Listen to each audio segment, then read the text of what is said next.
बोलिए श्री सद्गुरु महाराज की जय। श्री सद्गुरु महाराज की जय। बुलंद आवाज में जय जयकार करें। श्री सद्गुरु महाराज की जय। अखंड मंडलाकारं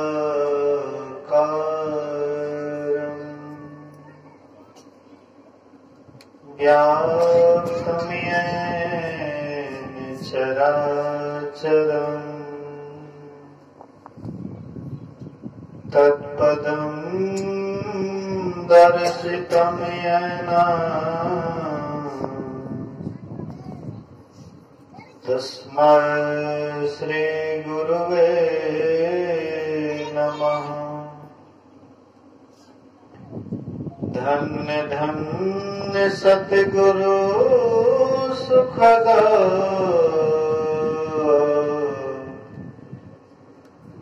महिमा कहे ना जाए। जो कछु कहो तुम्हारी कृपा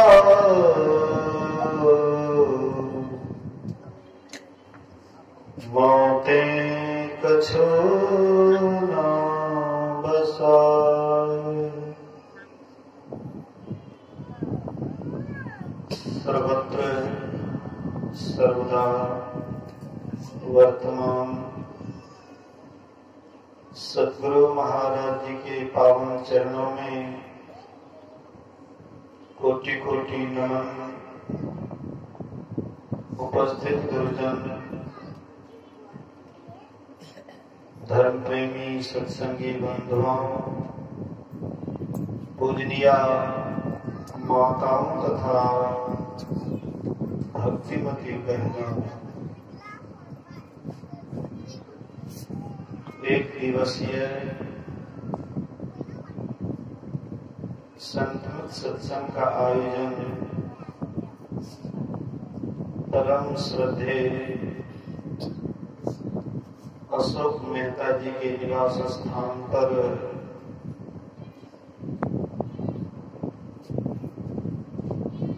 उनके पुत्र शायद इंटर पास किए हैं, उसी खुशहाली में, उसी उपलक्ष्य में या बहुत दिनों से मन में सोच रहे थे कि हमारे दरवाजे पर सत्संग हो। गुरु महाराज जी की कृपा हुई और यह संजोग मिला।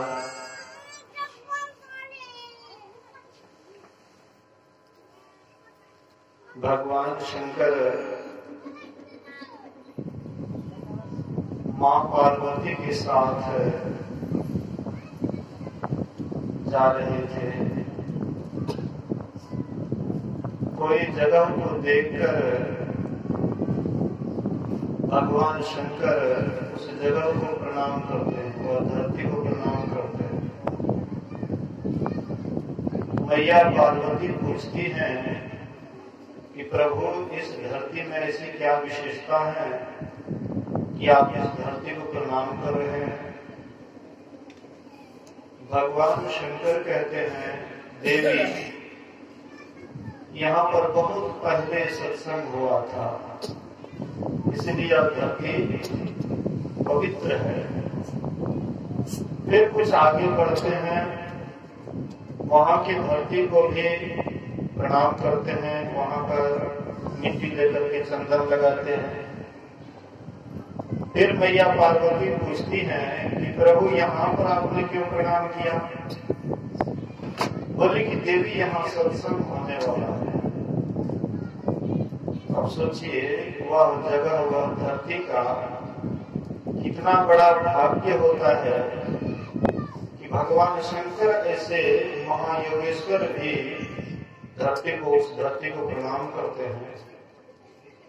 अवश्य ही जहां भी सत्संग होता है वह धरती का भाग्य उदय होता है, इसलिए सत्संग होता है।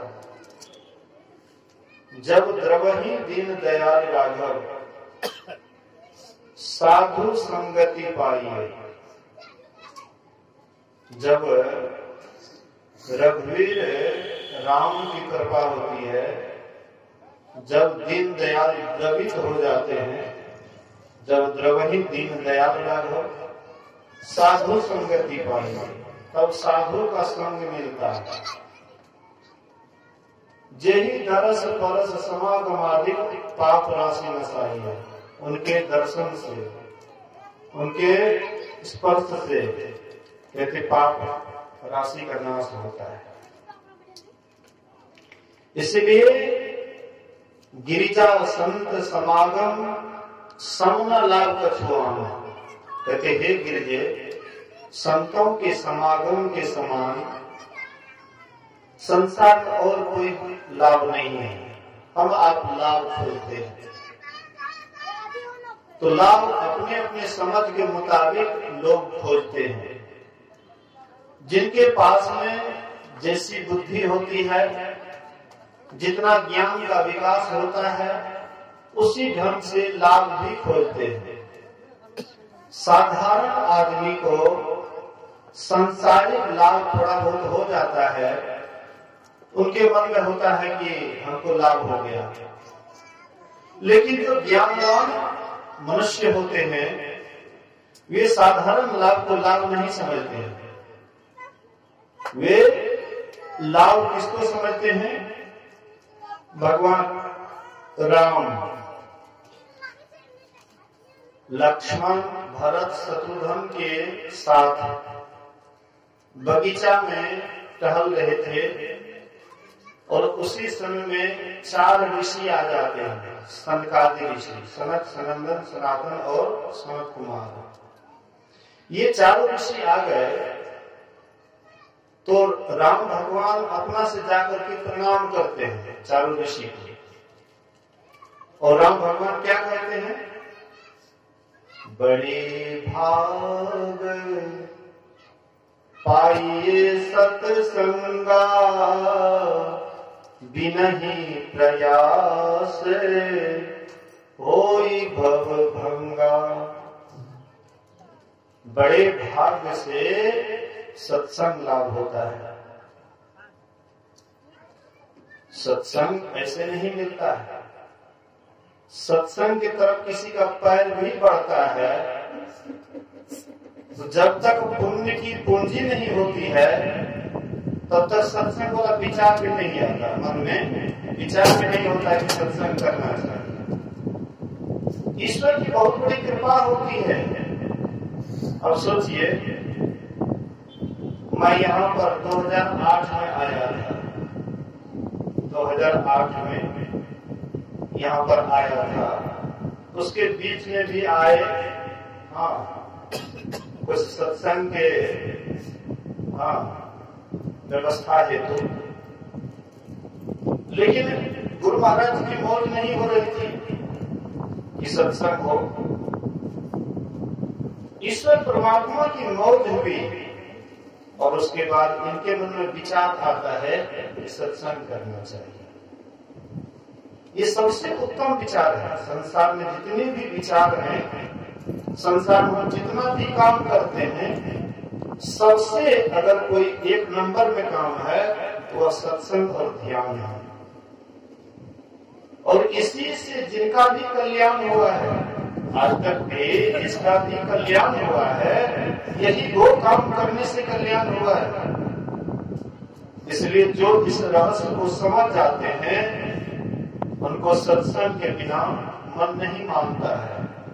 इसलिए कबीर साहब कहते हैं, मैं तो आन पड़ी चोरन के नगर, सत्संग बिना किया। मैं तो चोर की नगरी में आ गया हूं, सत्संग के बिना दिया तरस रहा है।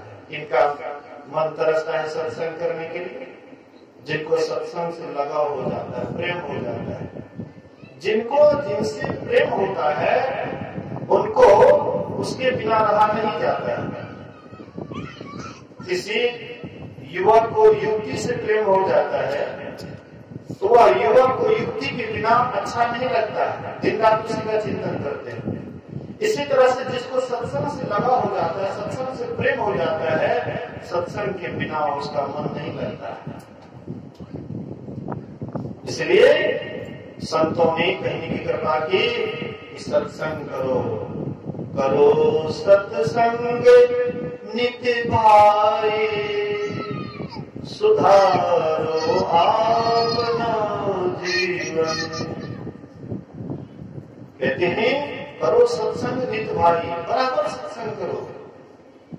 सत्संग बराबर करने से क्या होगा?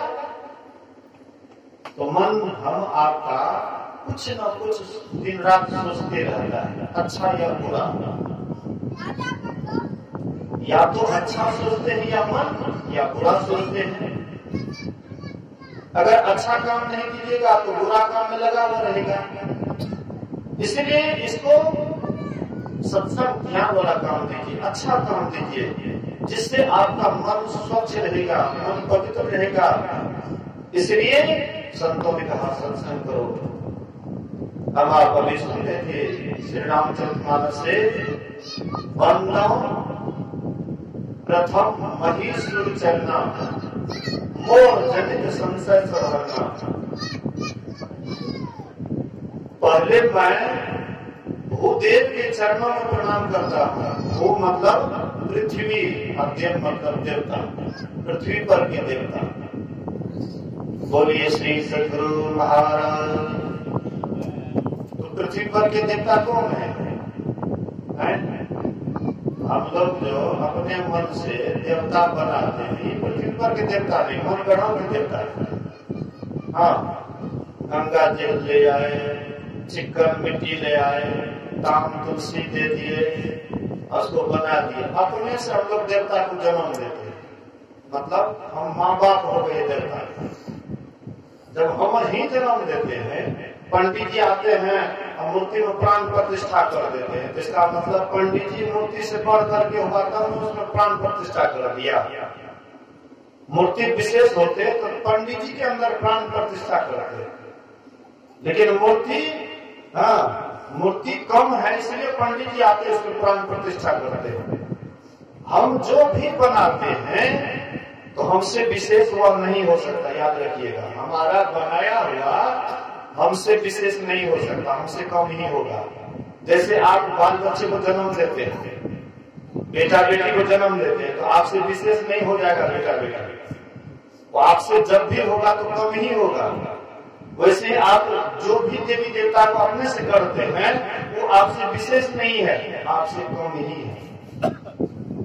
इसीलिए महापुरुषों ने कहा कि पृथ्वी पर के देवता को जानिए कि पृथ्वी पर के देवता कौन है। पृथ्वी पर के देवता हैं संत सद्गुरु साधु संत जो हैं वे पृथ्वी पर के देवता हैं। वह देवता आपके पास नहीं आएंगे समझाने के लिए कि सत्संग करो, ध्यान करो, परमात्मा की भक्ति करो, इनसे तुम्हारा कल्याण होगा। वह नहीं आएंगे, जिसको हम अपने से करते हैं वो नहीं आएंगे सुवाद दिखाने के लिए। लेकिन संसार में संत महात्मा ऐसे होते हैं जो जीवों पर दया करके, दयालु होकर के संत महात्मा आते हैं और हम आपको सुमार्ग दिखाते हैं। इसलिए किसी संत ने कहा, यदि आज गुरुजनों का अवतार न होता, सतधर्म धरा धाम का विस्तार न होता। यदि आज गुरुजनों का अवतार नहीं होता, गुरु महाराज जी नहीं आते, तो हम लोग समझ पाते कि सत्संग किसको कहते हैं, ध्यान किसको कहते हैं, साधना किसको कहते हैं, बिंदु नाद की साधना क्या होती है, जान पाते। गुरु महाराज जी आए, हम लोगों को ये अनमोल ज्ञान दिए। भगवान बुद्ध आए, वे भी जन जन में वह आत्मज्ञान दिए। जितने भी महापुरुष आते हैं समय समय पर, और वे संसार को सही मार्ग दिखाते हैं, अच्छा मार्ग दिखाते हैं, और जो उस मार्ग पर चलते हैं उसका परम कल्याण होता है। इसलिए पृथ्वी पर के जीता जागता देवता, जीता जागता देवता संत महात्मा होते हैं। गली गली में जाकर के परमात्मा के ज्ञान का प्रचार करते हैं, ईश्वर के भक्ति का प्रचार करते हैं। इसलिए पृथ्वी पर के देवता संत सद्गुरु होते हैं। बलदाव प्रथम महेश्वर चरना गोस्वामी जी कहते हैं, प्रथम पहले पृथ्वी पर के देवता संत महापुरुषों को मैं प्रणाम करता हूँ, जो कि निस्संदेह हमारे मोह को हर लेते हैं। हमारे भीतर में मोह ममता, घर परिवार धन संपत्ति के प्रति बहुत प्रगाढ़ होता है, बल्कि हम उसी में दिन रात डूबे रहते हैं। मोह ममता के दलदल में दिन रात डूबे रहते हैं। लेकिन संत महात्मा मोह ममता से ऊपर उठे रहते हैं। जो जग जाते हैं वही दूसरे को जगाते हैं, और जो स्वयं सोए हुए हैं तो दूसरे को जगाएंगे। संत महात्मा मोह ममता से जग जाते हैं। मोह निशा सब सोवनिहारा, देखिए सपन अनेक प्रकारा। गोस्वामी जी कहते हैं मोह के नींद में सभी सोने वाले हैं और अनेक प्रकार के सपना देखते हैं। मोह नींद में रह करके अनेक प्रकार के सपना देखते हैं। बेटा को पढ़ाएंगे, नौकरी कराएंगे, घर बनाएंगे, मतलब कितना बात दिमाग में दिन रात मतलब उसमें उलट फेर होते रहता है, घूमते रहता है। वही माथा में चक्कर काटते रहता है। मोह के नींद में ये सब बात आती है। लेकिन जो मोह की नींद से ऊपर उठ जाते हैं उनको ये सब बात नहीं आ जाती है। तब तो हर हमेशा ईश्वर परमात्मा में ही उसका मन रमा हुआ रहता है। रहे जहाँ सत्संग नित सुजन जन समेत, रहे जहाँ सत्संग नित सुजन जन समेत, सब तार धरे सार प्रकृति पर उतारनम, भजो मन गुरु दया भव अपार तारनम। उसका मन हर हमेशा सत्संग और ध्यान में ही रमा हुआ रहता है।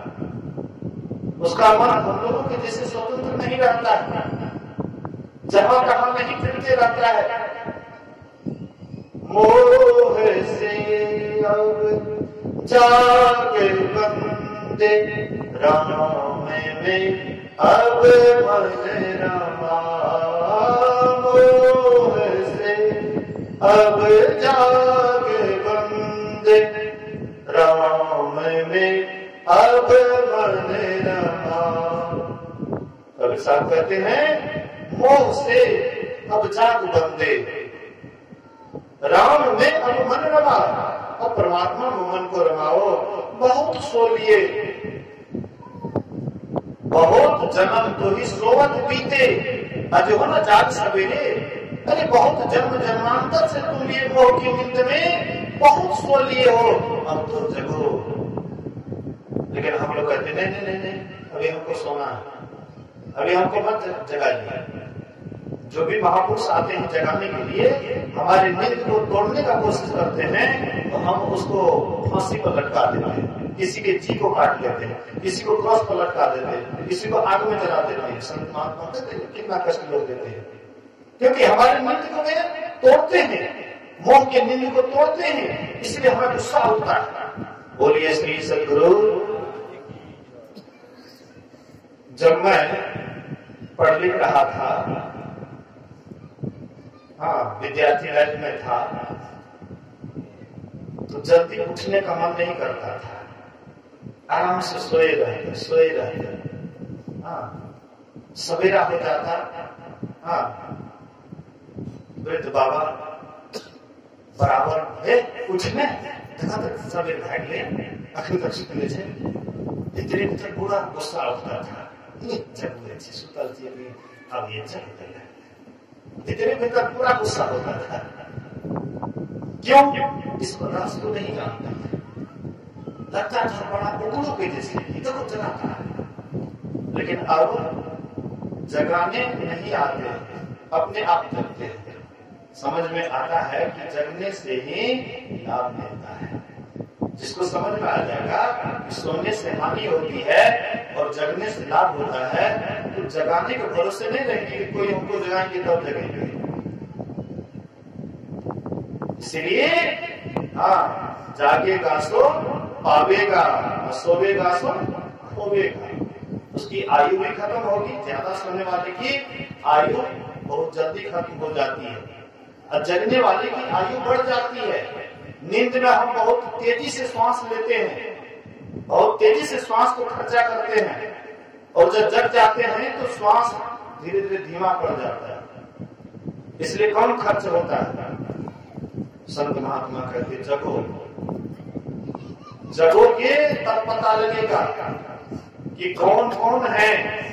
अभी पता नहीं लग रहा है, अभी तो बेटा बेटी घर परिवार जमीन जायदाद मकान दुकान यही सब दिखाई पड़ता है। ये जगने का निशाना नहीं है, ये तो सोने पर ही सब दिखाई पड़ता है। जग जाइएगा तो परमात्मा ही आपको नजर आएंगे, जहां देखेंगे वहीं पर परमात्मा ही नजर आएगा।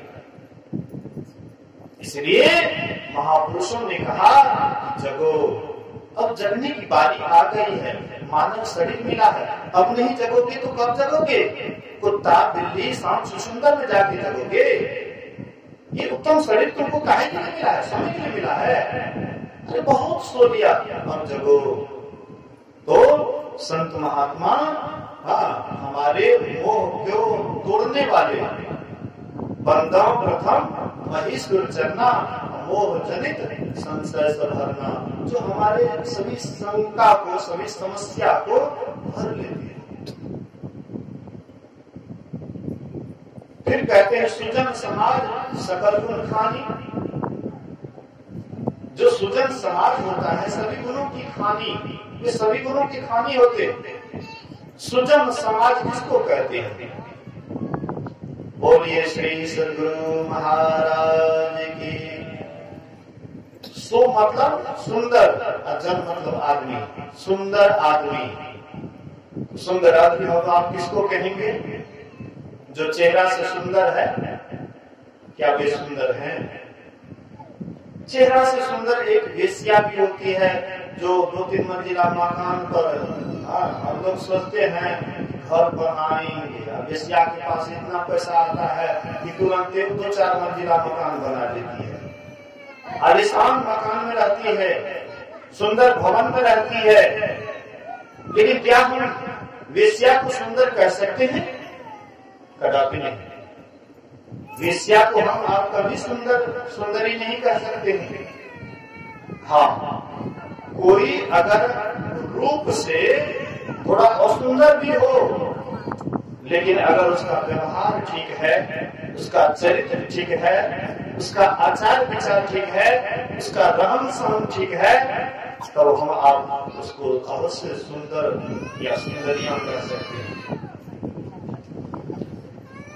इसीलिए सुजन समाज जो अच्छे समाज है, सुंदर समाज है, जहां पर सत्संग ध्यान बराबर होता है, जिस समाज में सत्संग ध्यान बराबर होते रहता है, लोगों को सत्संग ध्यान से अधिक प्रेम है, ऐसे समाज को सुंदर समाज कहा गया है।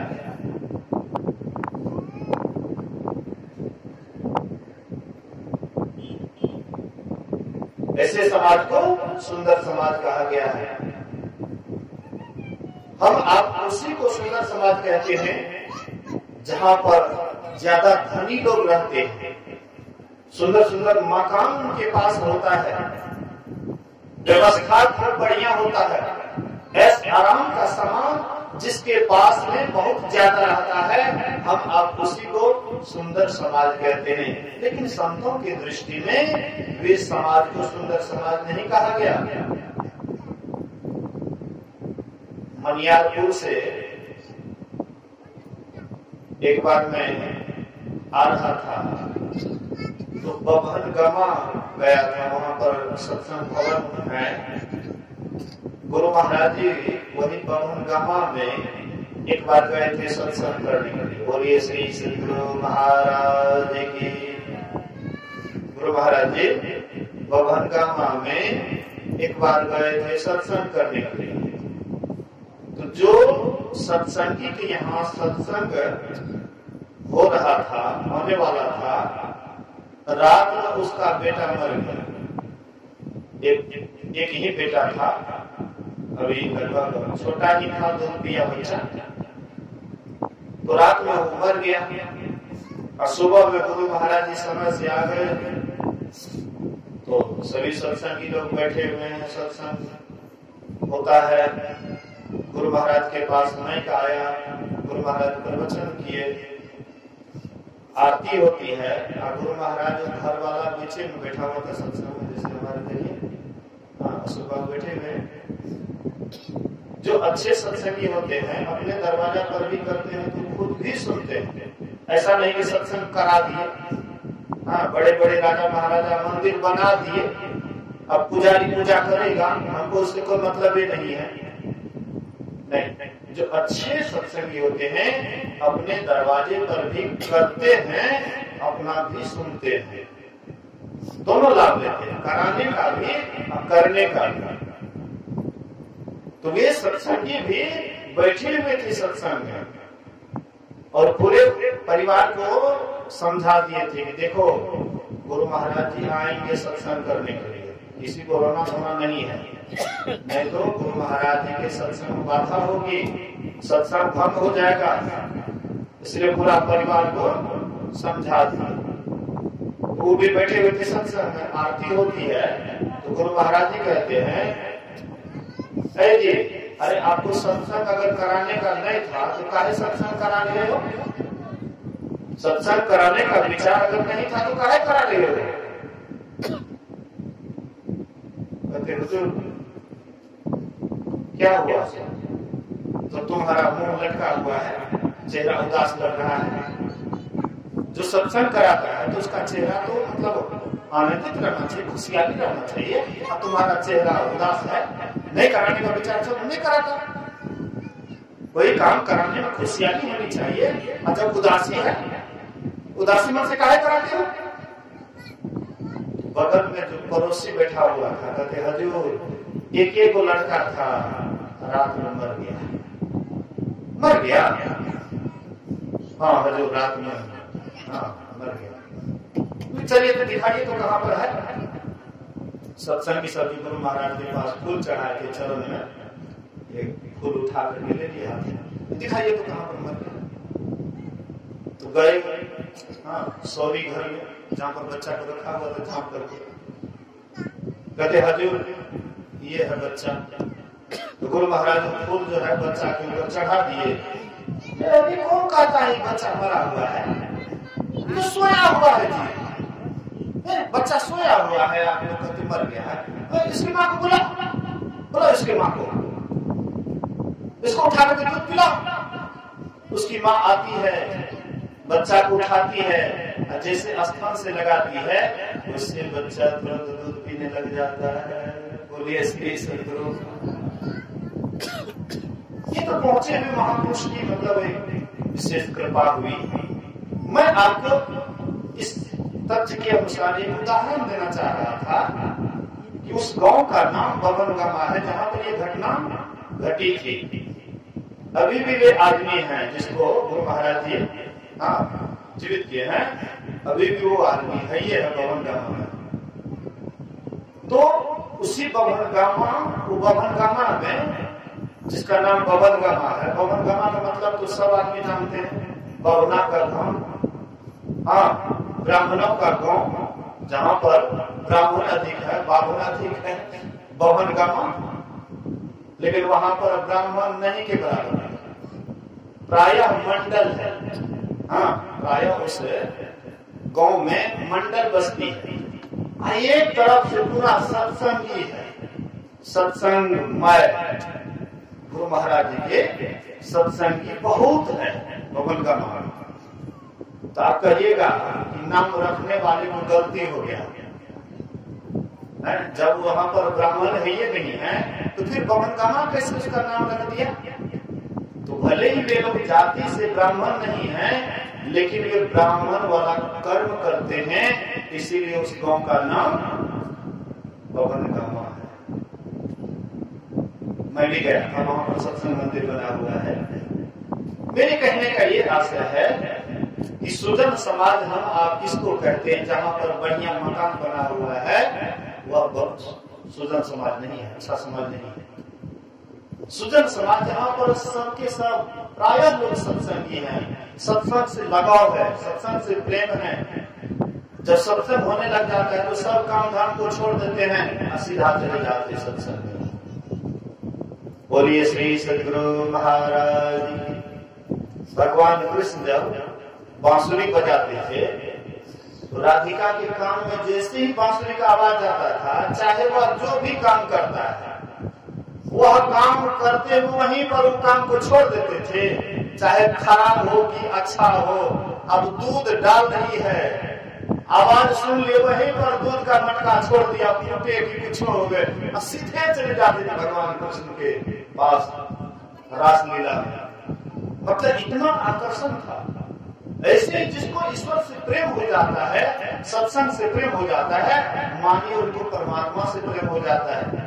जब तक सत्संग से प्रेम नहीं होगा तब तक परमात्मा से प्रेम हम आपको नहीं हो सकता है। तो ऐसे जो अधिक लोग जहाँ जिस समाज में रहते हैं, ऐसे ही समाज को सुजन समाज कहा है। सुजन समाज सकल गुण खानी, करो प्रणाम सप्रेम सुगानी।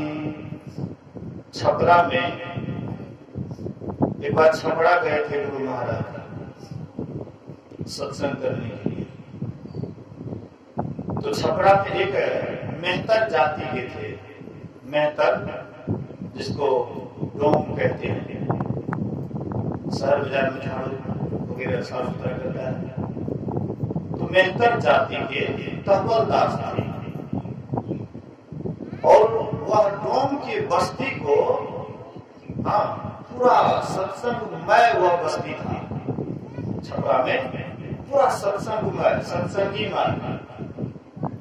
जितने भी डोम थे कोई सुअर नहीं पालते थे, सब वैष्णव, सब सत्संगी।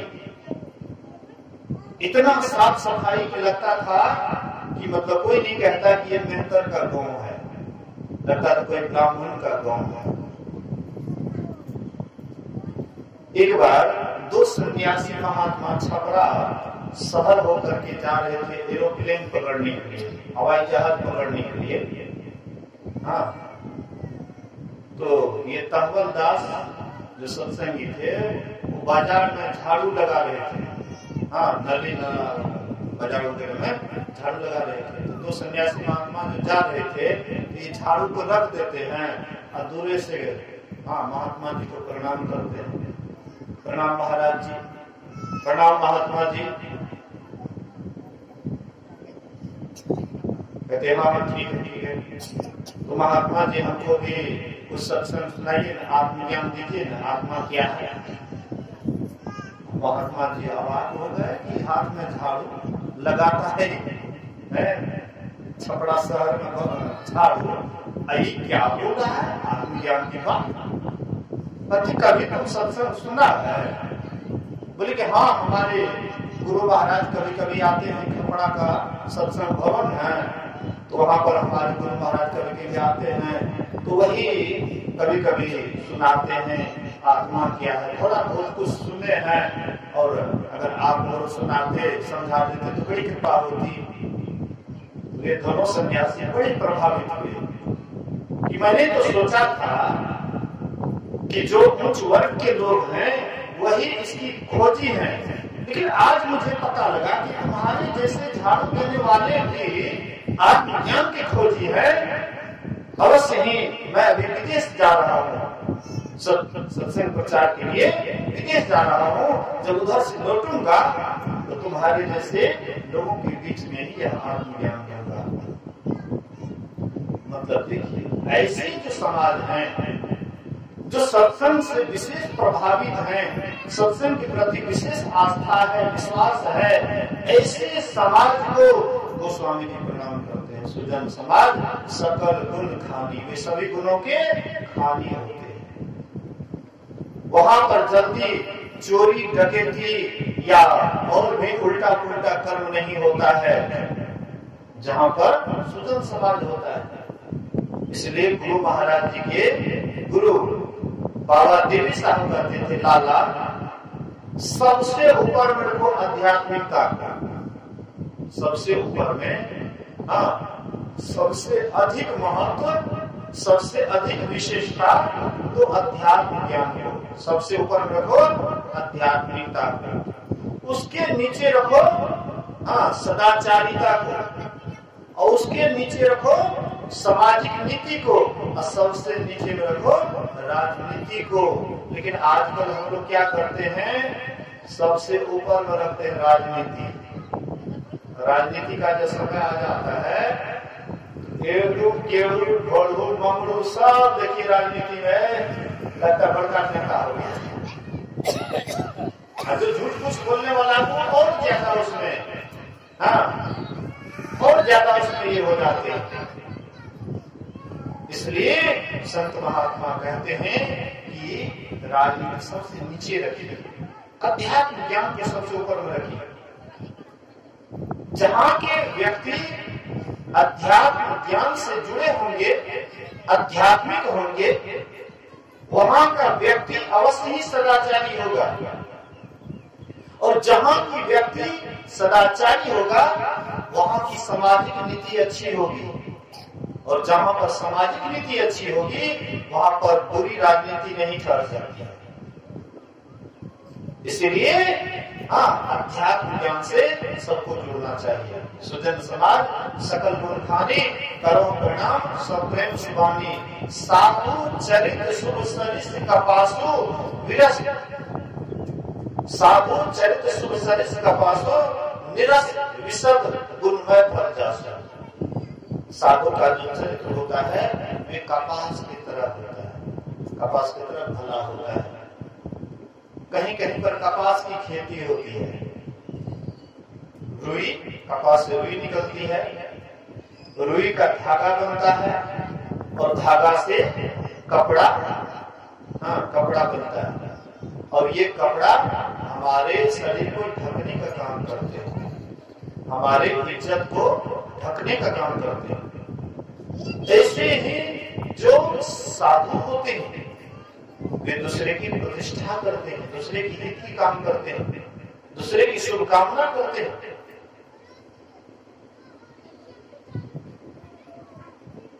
जो सही दुख पर छिद्र दुरावा, बंदनीय जही जस जस पावा।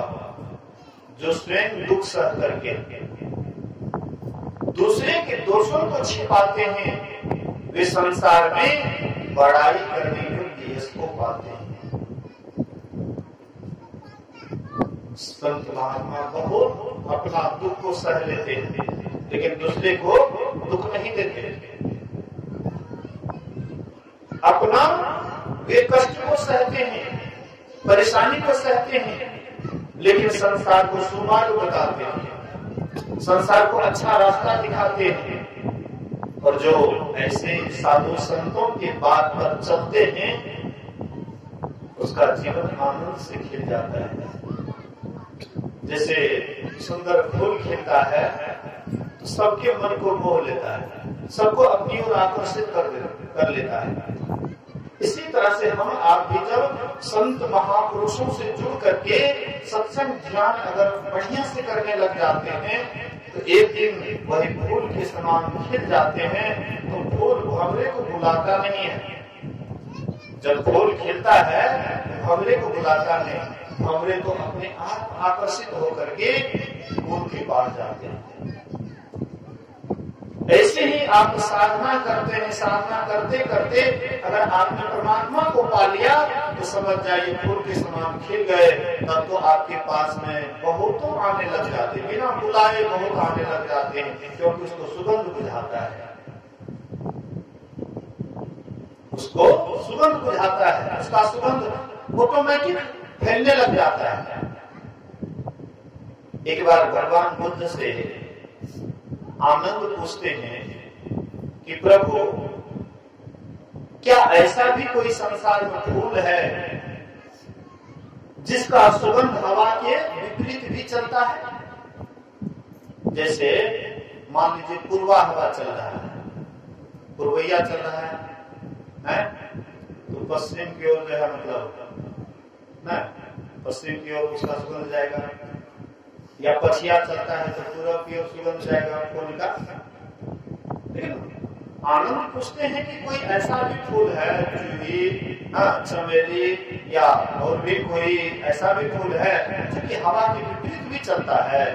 बोले कि हाँ, सील का सुगंध हवा के विपरीत भी चलता है। यहाँ तक कि देवलोक तक भी सील का सुगंध पहुंच जाता है, देवता भी उसकी प्रशंसा करने लग जाते हैं। जो शीलवान प्राणी होते हैं, संशील व्यक्ति होते हैं, उसकी देवी देवता भी प्रशंसा करने लग जाते हैं कि फलाने बड़े अच्छे शीलवान हैं। भगवान बुद्ध की प्रशंसा देवलोक में भी होता था, बहुत देवी देवता भी आते थे उनके दर्शन करने के लिए, प्रणाम करने के लिए, आशीर्वाद लेने के लिए। एक बार जब भगवान बुद्ध को पेचिश का रोग हो गया तो उस समय में बड़ा कष्ट हो रहा था, तो इंद्र आए, देश बदल करके इंद्र आए। और जब तक भगवान बुद्ध उस पेचिश के रोग में थे, लेट्रिन पेशाब जैसे तैसे होता था, तो उसका लेट्रिन पेशाब सारा कुछ साफ सफाई करना, लेट्रिन को पेशाब को अपने माथे पर बर्तन में भर करके ले जाना, उसको फेंकना, यानी बड़ी श्रद्धा से सेवा की। भगवान बुद्ध से आनंद एक दिन पूछते, जब स्वस्थ हो गए, इंद्र चले गए, तब एक दिन पूछते हैं कि भंते, इंद्र ने जो सेवा की बड़ी प्रशंसनीय सेवा की, बहुत अच्छी सेवा की। तो भगवान बुद्ध कहते कि ऐसे थोड़े सेवा की, ऐसे सेवा थोड़ी किया, मैंने उसकी पहले ही भलाई की थी, मैंने कुछ ऐसा भलाई किया था जिसके कारण उन्होंने मेरी सेवा की। तो हुजूर आपने क्या भलाई की? आपने क्या भलाई की? बोले कि इंद्र वृद्ध हो गया था, बूढ़ा हो गया था, इसलिए ये मेरे शरण में आए और मैंने फिर इसको युवा कर दिया, जवान कर दिया। तो मेरा उपकार उनके पास था, वही उपकार के बदले वे आए मेरी सेवा करने के लिए। तो जो ऐसे महापुरुष होते हैं, शीलवान होते हैं, तो उसका ऑटोमेटिक सुगंध बढ़ता है। तो वे संसार की भलाई करते हैं। सुजन समाज सकल गुण खानी, करो प्रणाम सब प्रेम सुबानी, साधु चरित शुभ सरिस कपासु, निरस निषद गुणमय फल जासु, जो सहित पर छिद्र दुरावा, बंधनीय जही जग जसु पावा, राम भगति जहाँ सुरसरी धारा। राम की जो भक्ति है वह क्या है? गंगा जी की धारा है। गंगा जी की धारा, गंगा जी की धारा तो हम लोग कभी कभार जाते होंगे गंगा स्नान करने के लिए, तो वहां जाते हैं, धारा देखते हैं, पानी का धारा चल रहा है, लेकिन कहते हैं कि राम की जो भक्ति गंगा की धारा है, तो यहाँ पर कहाँ देखते हैं गंगा की धारा? हम लोग जिसको देखते हैं उसी पर विश्वास करते हैं, जिसको नहीं देखते हैं तो कैसे विश्वास करेंगे? लेकिन संतों ने कहा कि कोई कोई ऐसी भी धारा है जिसको देखा नहीं जाता लेकिन मन से अनुभव किया जाता है, भीतर से अनुभव किया जाता है। जैसे आप गंगा में स्नान करते हैं तो आपको उस शांति बुझाता है, हाँ, मन में शांति हो जाती है, हमें गंगा में स्नान किया। ऐसे ही जब आप सत्संग में राम की भक्ति के संबंध में आप विचारते हैं, सोचते हैं, उसमें डूबते हैं, आपको बुझाता बड़ा शांति, बहुत शांति बुझाता है। तो राम भक्ति गंगा जी की धारा है, सरस्वती की गहराई, मतलब राम के स्वरूप का वर्णन। राम क्या है, राम कौन है, राम का स्वरूप कैसा है, इन सारी बातों की चर्चा, आत्म स्वरूप की चर्चा, ईश्वर के स्वरूप की चर्चा जहां कहीं भी होती है तो वही है सरस्वती की धारा। और जहां पर कर्तव्य और कर्तव्य कर्म का प्रचार होता है वही है यमुना की धारा।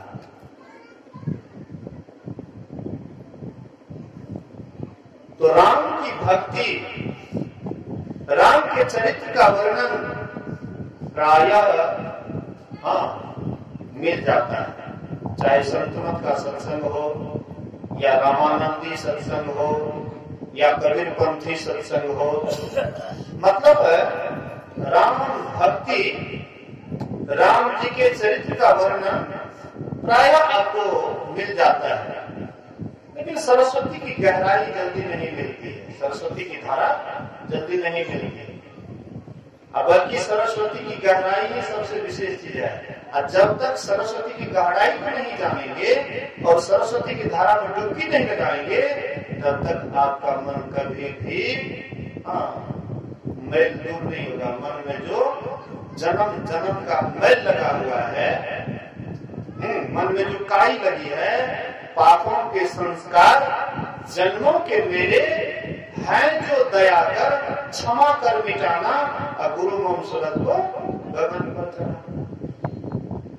ये पापों का जो संस्कार मन पर जन्म जन्मांतर से पड़ा हुआ है, ये जन्म जन्मांतर का जो मैल लगा हुआ है, ये मैल इधर कोई भी पानी से साफ नहीं हो सकता है। ये बाहरी पानी से आपके मन का मैल कभी दूर नहीं होगा।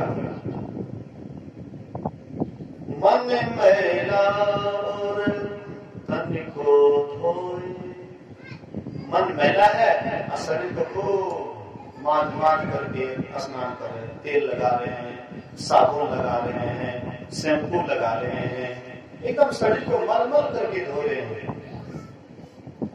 धोना था मन भूल गया तो धोता रहा तन मल मल के, घर का ईश्वर भूल गया तू, घर का ईश्वर भूल गया तू, तीरथ करता चल चल के, धोना था मन भूल गया तो धोता रहा तन मल मल के। धोना था, क्या धोना था? मन को धोना था, धोना था मन, लेकिन भूल गया था। हम आप इस बात को भूल गए। एकदम शरीर को तेल फुलेल से खूब बढ़िया से स्नान करते हैं, खूब बढ़िया से शरीर को सजाते हैं, शरीर को साफ सुथरा करते हैं, लेकिन ये शरीर के साफ सफाई से मन में कोई अंतर नहीं पड़ने वाला है। मन तो मैला है, लेकिन भीतर में है, शरीर बाहर में है। शरीर को साफ करिएगा तो मन कैसे साफ हो जाएगा? एक बार बीरबल से अकबर कहते हैं, बोलिए श्री सद्गुरु महाराज की। बीरबल से अकबर कहते हैं कि बीरबल, मेरी इच्छा होती है हिंदू बनने की, मुझे हिंदू बना दो। हिंदू बनने की मेरी इच्छा होती है, मुझे हिंदू बना दो। बोले कि कल तालाब के पास आइएगा, कल तालाब के पास आइएगा।